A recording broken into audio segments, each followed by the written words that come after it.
Assalamualaikum warahmatullahi wabarakatuh. Kepada Ananda yang dikasihi sekalian, para pendengar yang budiman. Persoalannya di sini, bagaimanakah caranya untuk menjadikan kita ni seorang yang tenang, seorang yang berlapang dada, seorang yang dalam selalu tersenyum, menjadikan seorang yang dalam keadaan beredha. Katanya, macam mana cara kita nak hidup dalam kesenangan hati, biarpun tak ada duit tapi kita senang. Umpamanya, biarpun anak isteri laki lari, kita dalam keadaan hati yang tenang, senang. Bagaimanakah caranya? Lalu berbagai-bagailah yang kita dapat info, dapat feedback, dapat jawapan daripada kalangan sahabat-sahabat kita, mengatakan dengan cara mengambil air wuduk. Sedangkan majoriti orang mengambil wuduk di Malaysia ini, baik di dunia amnya. Tapi ternyata tak tenang pun. Seumpama bini lari, atau isteri lari, ataupun laki lari, ataupun rugi dalam kerugian, kita menangis, mengambil air sembahyang, tahajud, sembahyang mulai, sembahyang duha, sembahyang qada, sembahyang hajat, sembahyang, mengambil air sembahyang. Ternyata rugi juga, ternyata laki tak balik juga, ternyata bini lari juga, ternyata rugi juga. Dan sedih tak hilang pun dengan mengambil air wuduk. Ananda yang dikasihi sekalian, katanya lagi dengan cara penyerahan diri. Orang tarekat, orang hakikat hari-hari menyerah diri, tetapi ternyata hari-hari juga sedih, hari-hari juga menangis. Duit tak ada, anak nak makan, isteri minta belanja, bil elektrik nak bayar, kereta nak bayar, rumah nak bayar, kerja tak ada. Hakikat makrifat pun Ananda akan bersusah hati. Usah kata orang fiqah, orang makrifat pun susah hati Ananda. Saham turun, saham rugi umpamanya. Jadi bagaimanakah kaedah untuk kita menjadi tenang? Dan satu perkara kita nak mengajar pada hari ini, Ananda yang dikasihi. Pada suatu ketika dulu yang bernama, perkara ini berlaku 2000 tahun sebelum Nabi Isa. 2000 tahun sebelum Masihi. Bukan perkara baru. 2000 tahun sebelum Nabi Isa turun, 2000 tahun sebelum Masihi. Orang dah bergaduh dah dalam perkara ini.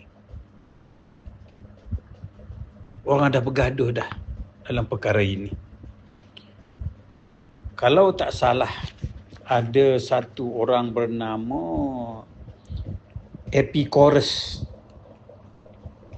Epicurus rasanya, kalau tak salah sebut, hidup 2000 tahun sebelum Nabi Isa, sebelum Masihi. Apa dia kata?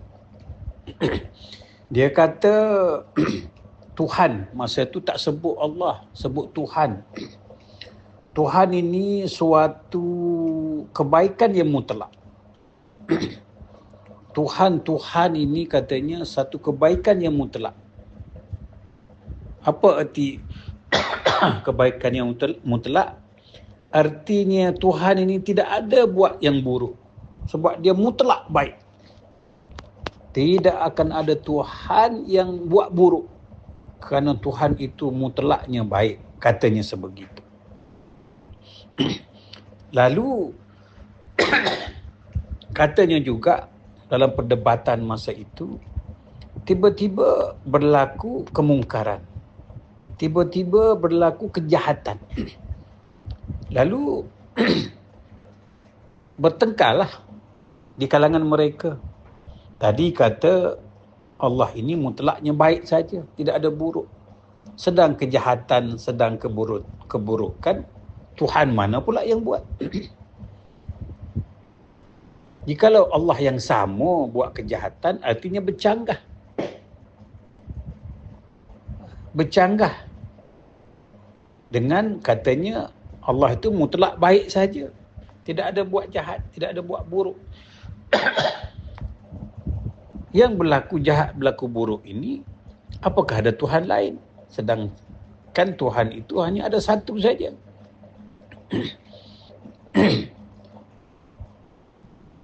Dan katanya lagi, Tuhan ini selain pada kebaikan mutlak, ianya berkuasa yang mutlak. Selain daripada kebaikan mutlak, dia kata Tuhan kita ni satu kuasa yang mutlak. Arti tidak ada dia lemah. Kalau baik, dialah paling baik, tidak ada buruk. Kalau kuasa, dialah kuasa, tidak ada lemah. Jadi diperdebatkan lagi. Jikalau Tuhan itu berkuasa, bagaimana pula apabila kita makhluk ni melakukan kejahatan, melakukan keburukan, melakukan kemungkaran? Apakah Allah tidak berkuasa untuk menahan, untuk menegah, untuk menolak, untuk menghindari kita daripada melakukan keburukan, kejahatan, kemungkaran? Allah kan berkuasa menegah, menolak. Kenapa Allah tak tolak masa kita buat keburukan? Kenapa Allah tak tegah masa kita buat keburukan? Kata Tuhan tu berkuasa.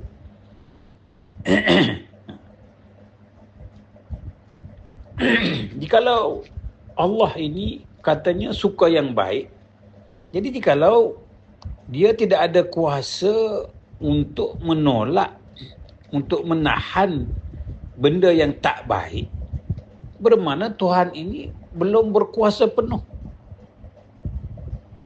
Dia tak boleh nak tolak, tak boleh nak tahan, tak boleh nak hindari orang daripada berlaku kejahatan. Kata dia tak sukakan keburukan, dia tak sukakan kejahatan. Jikalau dia tak suka, kenapa dia tak tolak? Kenapa dia tak tarik? Kenapa dia tak tahan? Kenapa dia tak tegah? Kata dia berkuasa. Jadi inilah Ananda dikasihi, perdebatan demi perdebatan sampailah ke saat ini. Kita tak nak susah, tak nak miskin, tak nak isteri lari, tak nak suami lari, tak nak rugi meniaga, tak nak anak tak patuh, ya, tak nak buat kejahatan. Kata Allah baik, kata Allah tu kaya, kata Allah tu berkuasa, hanya Allah saja yang berkehendak. Kenapa dia tidak berkehendak untuk menahan kita daripada miskin, menahan kita daripada susah? Dia kan kaya. Allah kan kaya. Kenapa dia tak reti nak tahan miskin, buat kaya semua? Kata dia berkuasa. Dia ini satu kebaikan yang mutlak. Dia ni orang baik. Allah ni, Tuhan ni baik. Tak ada sikit pun buruk kerana kebaikan yang mutlak. Tapi ternyata masih berlaku tsunami, masih berlaku ribut taufan, masih berlaku tanah runtuh, masih berlaku banjir besar. Itu bukan dibuat orang. Siapa yang buat ribut taufan? Tentunya Tuhan. Kata Tuhan baik. kata Tuhan perkasa. Ya, kata Tuhan menolak akan keburukan. Jadi seolah-olah di sini ada dua Tuhan. Ada dua Allah. Jadi perkara ini diperdebatkan 2000 tahun sebelum Nabi Isa oleh Epicurus. Ya, seumpama Pluto juga zaman dulu dah membicarakan perkara-perkara yang sebegini. Sampai sekarang belum terjawab. Belum terjawab sampai sekarang. Jadi Ananda dikasih sekalian, untuk menjadi tenang, untuk menjadi lapang jiwa kita ini, untuk menjadi redha, jadi sabar, jadi tawakal, jadi ikhlas, tak bisa, tak cukup dengan mengambil air wuduk, tak cukup dengan menyerah diri kepada Allah, tak cukup Ananda, tak cukup dengan makrifat, tak cukup. Ya, tak cukup dengan solat menjadi tenang, tak cukup. Jadi di mana untuk mencari ketenangan?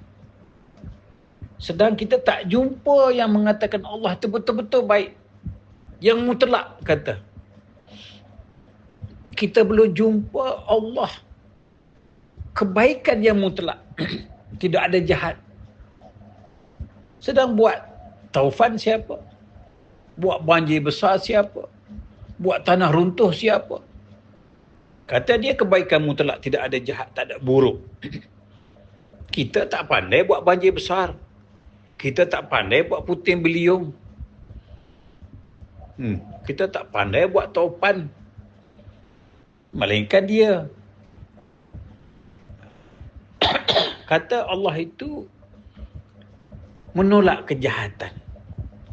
Jadi apabila berlaku kejahatan di muka bumi ini, apakah Allah tak reti nak tegah? Sedang dia maha berkuasa katanya. Kenapa kuasa dia yang ada itu tidak boleh menahan daripada orang buat buruk? Seolah-olah lemah Allah itu. Inilah, jikalau kita masih tak jumpa, tak selesai dalam masalah ini, hati kita selama mana pun tidak akan tenang. Selalu memberontak. Allah ni baikkah? Burukkah? Nak kata baik, yang buat buruk siapa? Nak kata dia ini berkuasa, kita buat jahat, dia tak boleh tahan pun. Iblis itu, dia pesan jangan kau dekat buah khudi. Iblis dekat juga. Seolah-olah Allah tak boleh nak menahan iblis daripada makan buah khudi. Kata dia maha berkuasa, Allah maha mengetahui. Dia dah tahu dah iblis itu nak menggoda Adam makan buah khudi. Dia dah tahu dah, tapi dia biarkan juga. Seolah-olahnya dia tak tahu. Berlaku baru dia tahu. Apakah begitu Allah? Apakah begitu Tuhan? Jadi Ananda dikasihi, selagi kita tak boleh nak menyelesaikan masalah ini, selagi itulah kita akan nampak susah, nampak sedih. Kita akan mengalami susah, mengalami sedih. Ya, itu saja dulu untuk memberi satu buah fikir kepada anda sekalian, bagaimana nak menjawab ini. Dah 2000 tahun sebelum Nabi Isa datang, dah berbincang dah benda ini, tetapi tidak putus sampai ke hari ini. Tetapi anda dikasihi, dengan belajar makrifat, dengan belajar ilmu hakikat, kita boleh memutuskan pada hari ini, pada saat ini, pada ketika ini, pada masa ini. Kita boleh memutuskan. Inilah kita perlu kepada bimbingan guru untuk mendapat kejawapan ini. Itu saja dulu Ananda. Disudahi dengan wabillahi taufiq wa hidayah. Wassalamualaikum warahmatullahi wabarakatuh.